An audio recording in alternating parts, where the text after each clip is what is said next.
to the RSL rival StarCraft League. My name is JaKaTaK, and with me is Trigonal. Oh, Trigonal is actually here this time. How are you doing? Hello. Man? Yeah. Whoa. It's crazy. Yeah, I'm pretty tired, but you know what? Pick me up some StarCraft 2 action. So, Yes. for those viewers, of course, who might not have been here and are only just tuning in, what have we seen so far? So yeah, for anyone who might have missed the first match, we saw Aquaron, who is a 14-year-old, just found out, 14-year-old Spanish player, crush into tiny pieces Strange, the Russian player, who's been around for a little while now and performing pretty well. So it's pretty nice to see. First game, it was crazy, man.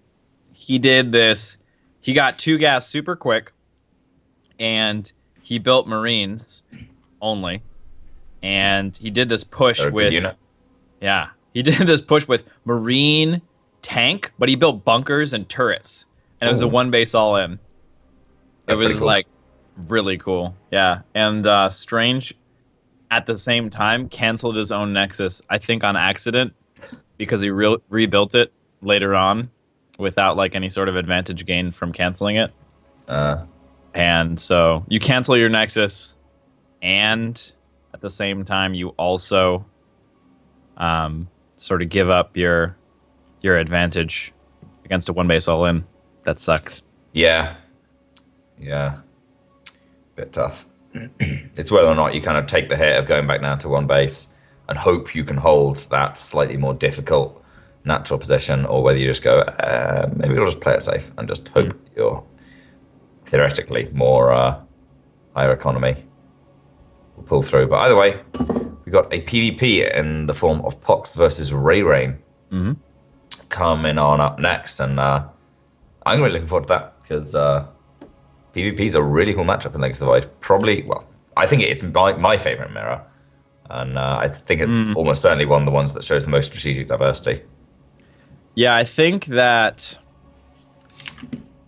now that the JaKaTaK exists, TVT is no longer my favorite mirror matchup, and it's yeah, I think it is PvP. It's nice because in PvP you can do like all kinds of different stuff. You can go down pretty much all the tech paths. When you build a Twilight, it's like, I don't know, could be any of those 3 upgrades. You're not really sure about it. And I think it has a lot of strategic diversity, which is really fun for me. Game paused. And we have Pox with transitioning into a pause. Oh god, this ping give me 2 sec build. How do you feel about that, Trigonal? I feel like it's a difficult opening to get past. I don't think he should stick on the high ping build for too long, because that can seriously impair your late game macro. But it's kind of okay to start off with if you're comfortable with it, but it's not something I recommend like learning for new players. It's certainly not any kind of really strong opening, but it's more of a legacy thing, really. Yeah, we do have Ray Rain responding with a very efficient OK. So character ratio right now, Ray Rain's getting the whole conversation done in 5 characters. Pox spending a lot of time typing on that keyboard, man. It's gonna hurt your APM. That means his that means his APM's higher, or his word. No, but his effective APM, which is the APM that contributes to things getting done, right? So that's just basically spam. So he's like, oh look, I have 600 APM, but it takes me an hour to find all my units and move them across the map. Not so good. Yeah. Either way, now that hopefully that's all been thought out. Game paused. Nope. But it hasn't.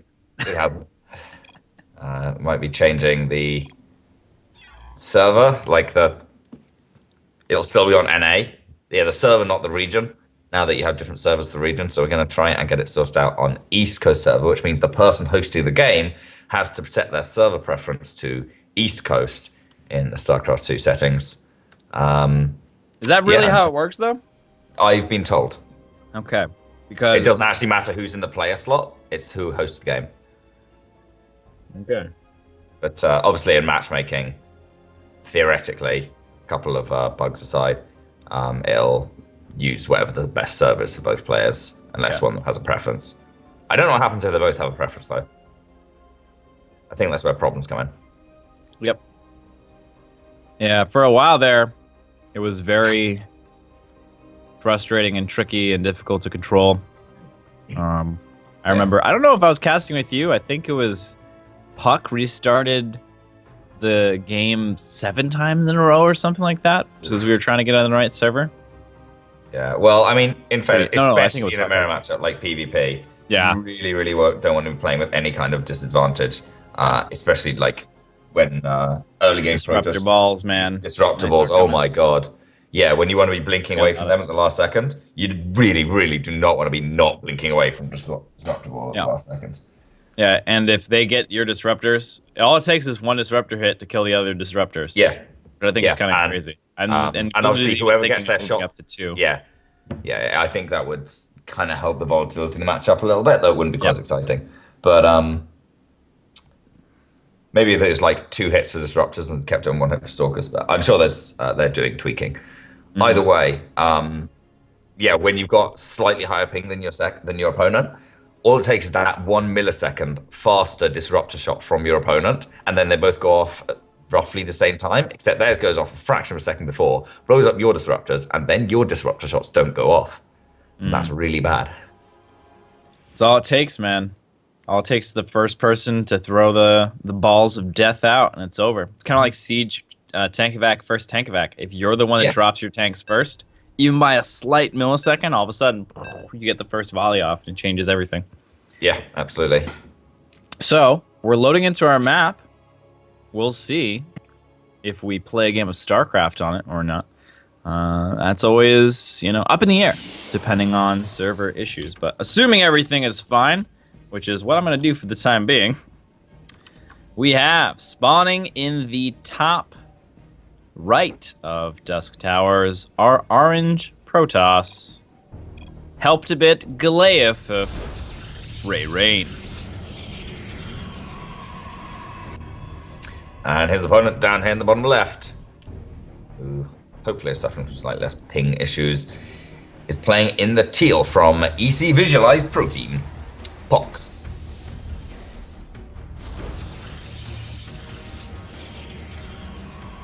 Pox, a plague, kind of plague. Yeah, possibly. Also used in sort of colloquial phrases, pox on your house. If you were to be living in Shakespearean times, someone might say that to you, and you could be very offended. Yeah, or not. You could be chill with it. Like, yeah, there are some chill roll people. Over me. I don't care. You can call me like, call me names. I'm like, yeah, well, sure, probably. People be like, pox on my house, and I'll be like, oh well, as long as it's only like a bit of a cold, I can take sneezing. Yeah. Or you'd be like, well, actually, I got my booster shots, so I don't have to worry about it. Ain't no thing. I went to the Shakespearean vaccination clinic. Yeah. Even in Shakespearean times, they knew vaccinations worked. Yeah. You know the story of the first vaccination? How they found that? I've been told it, but I've forgotten. I know that.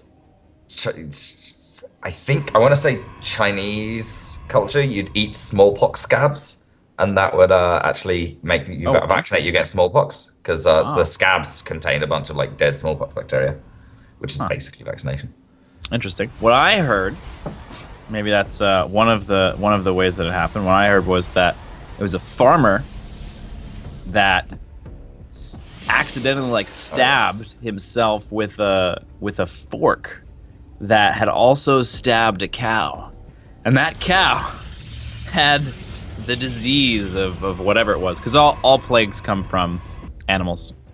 The reason why plagues exist is because they're a disease that thinks that it's not killing you, because the disease wants to exist, because, by the way, gas stolen, very cute, nice dark zealot, slapping away, you're just like, bam, and then it kills you, and it spreads everywhere, and that's what happens, that's what plagues are. Yeah. Seems like, I think the collective noun, by the way, for adepts, someone brought it up on Reddit recently. What should the collective nouns be for all of these? Should we decide on something together? Oh, what about a warp prism full? I was actually thinking of a plague of adepts. Plague? Yeah, because I think they're awful and like a plague. Wherever you are, it's like as bad as a plague. You lose all the population of your cities and lands, and everything dies. Okay. Yeah. All your commoners, they're screwed. The peasants, workers, gone. Forget about it. They're all gonna die. There's a plague of adepts in your mineral line. That one adept took out 3 workers. Yeah, worth. Imagine if both adepts had got in. I can't even imagine that. The damage is so large, it's uncountable. Oh. I reckon it's at least 7. Yeah. I don't think there's any numbers bigger than that. Yeah, we do have Pox going for some Oracle play here. Interesting decision. There are a couple of pylons, but there might, if he gets the right angle, just be a sweet spot.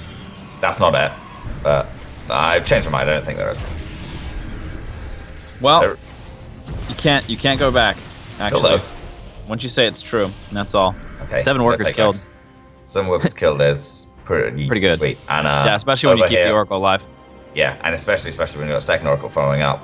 And Ray Rain's been so distracted by the first Oracle, he hasn't got the pylon in his natural mineral line. Oh, God. 2 Stalkers are going there, though, so it's not all bad. Yeah, should be able to put this away pretty quickly, unless he sacks it and just goes for worker kills here. No, gets 4 kills with it. Wow, gets 4 kills and gets out. Very nicely done. And the other one comes in, and I think he should turn around, though.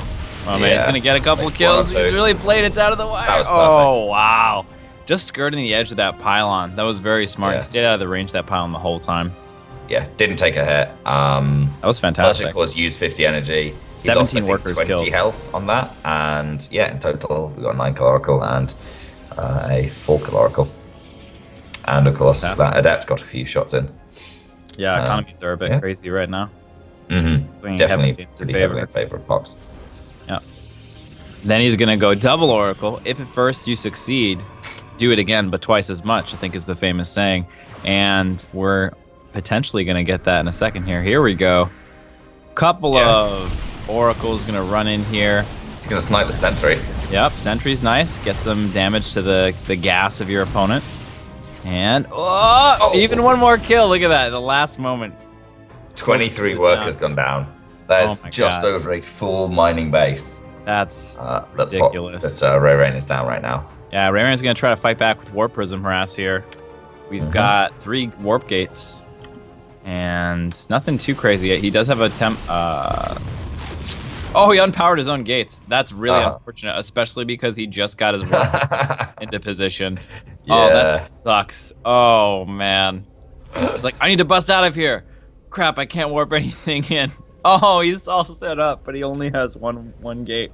There's going to be like one Zealot just kind of basically wailing on the Nexus, screaming his war cry. There's a warp prism on your side of the map. In case you were curious. Yeah. It's right there. Oh, the other adept got in. Are you gonna some damage attack to that the Nexus? Yeah, man. Just frustrated about that Nexus. Man, freaking Nexus. Yeah, meanwhile, we're going to get some Observer Harass going on the main. I'm not sure how many work kills it's going to get. But if Ray Rain... Maybe Ray Rain could think he's lost a worker if it passes over one of his probes and the probe shimmers slightly. And so he can't see it. You know, at this point in time, I'm ready to... Oh, he's going to kill it. Yeah, no, it's dead. I tried, but that's as good as I could do. Do have that Warp Prism coming in now with powered Warp Gates this time and some units. Gonna drop 3 Adepts. Ooh, that Purifier Adept skin. It's a very difficult skin, very, very prestigious. You have to win 2 games. It's tough. I mean, tough to get. Yeah, that is tough when you're playing Protoss. Yeah. Yeah, that's the hardest one, you know.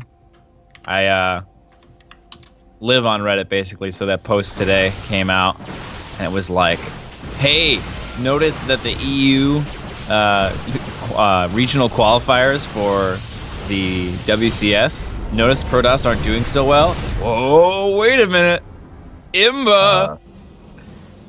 I missed it because I've been at work for 10 hours today. Yeah. Rip the dream. Haven't been able to browse Reddit, get my daily meme intake. Yeah, the memes are real. The memes are real. They've been quite good lately. But either way, we got disruptors on the way from Pox, so we could see those sick hits that would really clinch the game plan. Ray Rain, a little behind, obviously because of all his work harass, has just about got halfway through his Erotics Bay.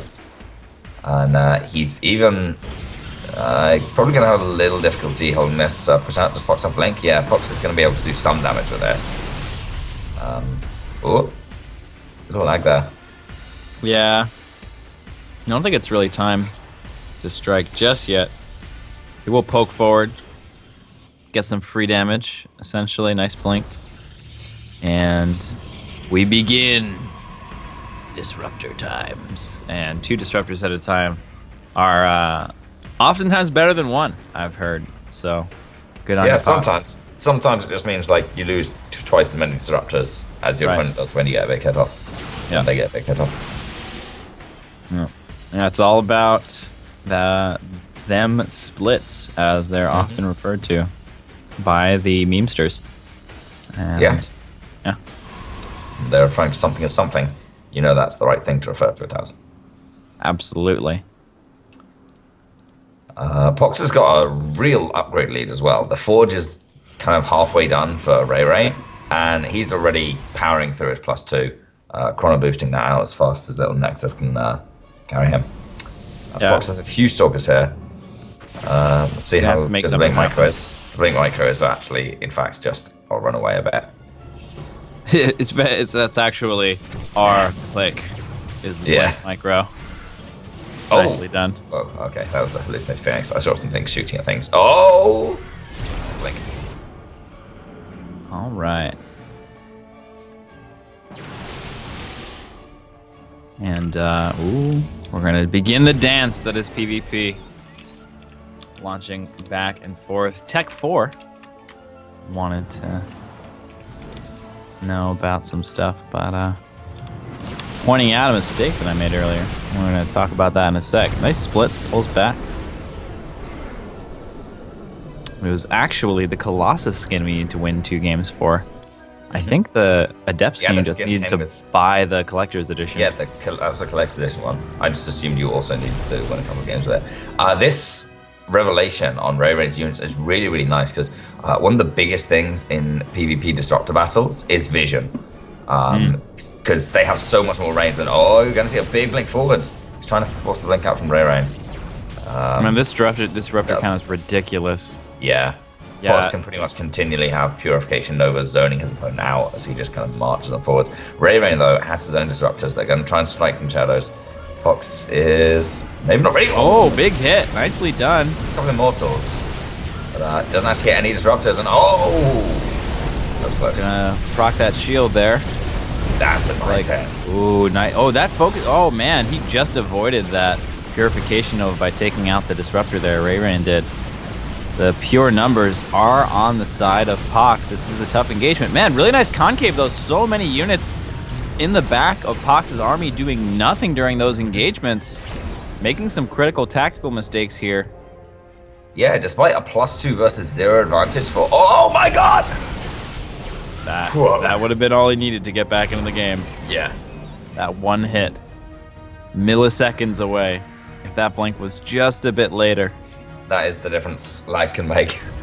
And it was close. I think it still got a couple kills. I think it even got a disruptor or 2. No, I lied. I guess a couple of disruptors just got sniped in the engagement. But you would expect that. You would expect that to happen, but no. No. They have each lost a disruptor or 2, but Pox has plenty more up. A couple more oracles have come in, and it's going to get 1 revelation down the army. Lose an oracle for it, though. This means Ray Rain has to pay such close attention to his army, because if a disruptor just comes up a little bit out of his sight range and fires off Purification Nova, and he's just not looking away from his army for like half a second, he'll lose it, like all of it. All right, DT drop coming on top of a cannon. That's one way to do it. Like, well, you have detection. I'll just instantly attack it, and it will become dead. Oh, wow! Oh my God, all these disruptors getting targeted down here. Nice blink. Oh, wow. Yeah, really sick. That was very effective engagement there by Ray Rain. Excellently done there. Moves in. Perfect use of the DTs there. Pulls the attention away from the front, blinks forward, takes out those high gas unit, gets out of there with relatively no lost units on the side of Ray Rain. Excellently done. Yeah, really, really nice play there. Showing his multitasking. Snipes off another Oracle. And both players do now have DT tech. Pox this time has a DT full of a Warp Prism full of DTs. And a Rain is going with Zealots. But actually a Phoenix. The Phoenix transition a little interesting. Catches Rain's Warp Prism here. Moving on the high ground. Yeah. Get some. Meanwhile, yeah, Rain's on the high ground up here. This means Disruptors aren't moved super helpful. Oh, but they might be for Rain. Oh, Rain coming in just barely. Oh my god! Oh my god! Oh my god! Oh! Oh my god! He lost all those disruptors. Oh, a pox on your house. A pox on your disruptors. Oh god. Meanwhile, those 17 workers just got killed, and there's DTs in the main taking out all the critical tech of Rain. Oh man, this is all over the place. Zealots doing a relatively decent job against Stalkers. One of them's like got a quarter of the way through a gate and is just going to be left there. The DTs are killed an actual Nexus. They're all over the place. Rain's blinking on top of his face, and the game just got turned up. Oh, we're waiting for those Purification Novas, but he's not looking. Oh my god, they're all in position, but they get targeted down quite quickly. Very nicely done there. Yeah, those ones get targeted down. And it looks like god, Pox. DT warp in. He sniped the Observer. He's going to be chasing Rain down. It's that one Zealot's going to kill a gate. Oh no, it loses focus. The ADD Zealot that could have. Oh no, the poor ADD Zealot. 28 hit point warp gate. Sounds like the next J.K. Rowling book. I'll try and get on her about that. Yeah, definitely. Because everyone on that island knows each other, right? That's how it works. It's pretty small. Yeah. It's like, I don't know, a really small American state. Right. Whoa! Proximity. Yeah. Playing with fire there. Yeah. No, he's playing Protoss actually. Fires. Oh, good point. I'm sorry. If he was on fire, he would have been Bly or Neeb. Yeah, or one of the other team. Yeah, GG. Like one money base. GG. Wow. That was crazy. Rain almost pulled the comeback there, but Fox seals it off. That huge harass just like rips everything apart with DTs, and Rain's just like. Yeah. The thing is, though, like, big credit to Rain taking so much damage at the start of the game from the Adepts and the Oracles. Yeah. And then still actually making a decent fight of it. Getting his blink moves, sniping a couple of disruptors. I think it was that last harass. I think he was fine, actually. If he had defended that last harass without losing tons of, he could have even lost a few workers and it wouldn't have been too bad. I think he would have had a good shot because he was moving over to the 5th base, and that makes it 4 base versus 4 base. The army can come back and defend his own 4th base. So many things work out way better. That critical move in with the DTs and the Zealots. Even the ADD one, he helped. Yeah, he does a bit. Pulled a bit of the army away. Maybe even killed a Stalker, I don't remember. But, yeah. Very well played by him. I'll be really excited to see game 2. And we get the lobby up for that. I'm sure it'll be pretty fun. Am I in the RSL channel? And that was, should have Orbital up next, right? Yeah. So next will be Orbital. And if it gets crazy enough, if Rain can make a victory happen on Orbital Shipyard, we'll be moving to Orena, which is kind of... Yeah, that's pretty unusual. I mean, obviously, Orena, tiny air rush distance. If Potts goes to another similar Oracle strategy, he'll get possibly even more damage done. But on the other hand, there's lots of other weird things you can do with proxy gates and proxy any other kind of tech, or just build it in your base and call it a proxy because they're so close together. Yeah, that's definitely possible. You just build it on the outer edge of your natural, and you can see the thing that they would build on the outer edge of their natural, and you're sort of like, we're just sharing a base. Yeah. I will be casting Cheesadelphia with Drenok and Joe Laguidis, Piloguidis, one of the most difficult names to pronounce when looking at it on Reddit. We'll all be over there and It's going to be pretty awesome. That's March 12th for some more, North American StarCraft happening. It's going to be a lot of fun. Neuro will be there as well. Polton Violet might be there. They did qualify. Pretty nice. Free entry, and we're kind of working out the travel details at the moment. So, pretty cool stuff there.